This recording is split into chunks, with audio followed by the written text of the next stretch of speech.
kang boyfriend? Bakit wala kang boobs? Kailan ka mag-aasawa? Wala ka pang anak? Marites, alam mo ba na yung mga simpleng katanungan na yan ay isa ng uri ng karahasan laban sa kababaihan? Violence against women and girls is not just a major public health problem, but also a grave violation of human rights. It manifests gender inequity, targeting women and girls because of their subordinate status in the society. The Philippine Consulate General in Frankfurt remains steadfast in advocating to stop and prevent this problem through the annual 18-day campaign to end violence against women. Under the banner, Vow-Free Community Starts With Me. This year's End Vow campaign focuses on the theme, United for a Vow-Free Philippines. The theme aims to highlight the powerful impact of combining individual efforts towards a collaborative and united thrust towards a vow-free Philippines. What is violence against women? Violence against women, also known as gender-based violence and sexual and gender-based violence, are violent acts primarily or exclusively committed against women or girls. Such violence is often considered a form of hate crime, committed against women or girls specifically because they are female and can take many forms.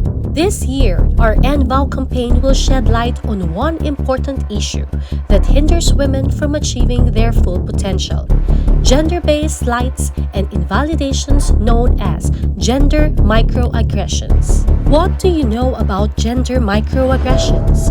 Did this microaggression really occur? Should I respond to this microaggression? How should I respond to this microaggression? Gender microaggressions are intentional and unintentional slights, insults, and invalidations based on gender and most frequently targeting women. It is one form of a bigger concept of microaggressions, which is the insensitive statements, questions, or assumptions aimed at traditionally marginalized identity groups can happen to anyone, of any background, at any professional level. Microaggressions have three specific types: micro-assaults, micro-insults, and micro-invalidations.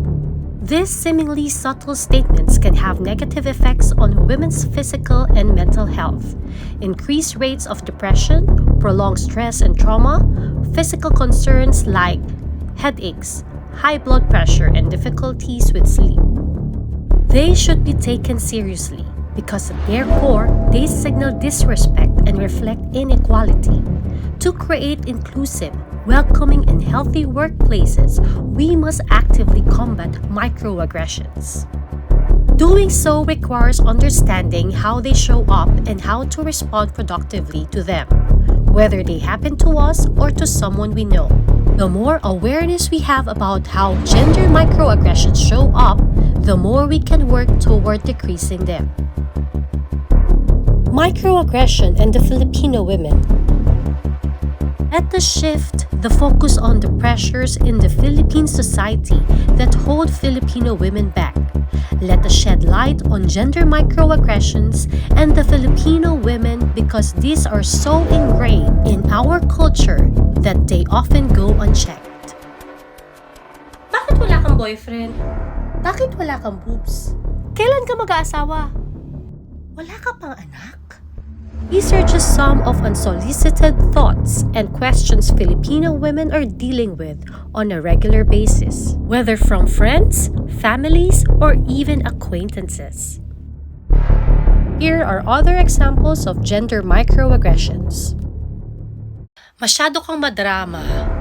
Babae ka, hindi mo na kailangan galingan pa sa math or science. Pilipina ka ba talaga? Ba't ang puti mo? Galing mo mag-Ingles lumaki ka sa Amerikano. Responding to gender microaggressions. Now that you are aware, remember these 4 Ds of responding to microaggressions when they are happening. Discern. Do not feel pressured to respond to every incident. Rather, feel empowered to do so when you decide you should. Disarm.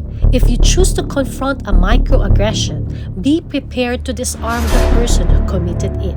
Invite them to sit alongside you in the awkwardness of their words or deeds, while you get to the root of their behavior together. Defy. Challenge the perpetrator to clarify their statement or action. Use a probing question such as, "How do you mean that?" Decide. You control what an incident of gender microaggression will mean for your life and your work, what you will take from the interaction, and what you will allow to take from you. Filipino women should fight. Speak out. Call out the abrasive behavior. People who commit gender microaggressions often do so without being aware. Let us not tolerate it anymore. Every time we speak out, we chip away at the outdated norms that hold Filipino women back. Every person can work toward becoming a better version of themselves. Versions that can outgrow outdated Filipino cultural norms that enable microaggressions. We can all grow into mature, progressive individuals that treat Filipino women with respect.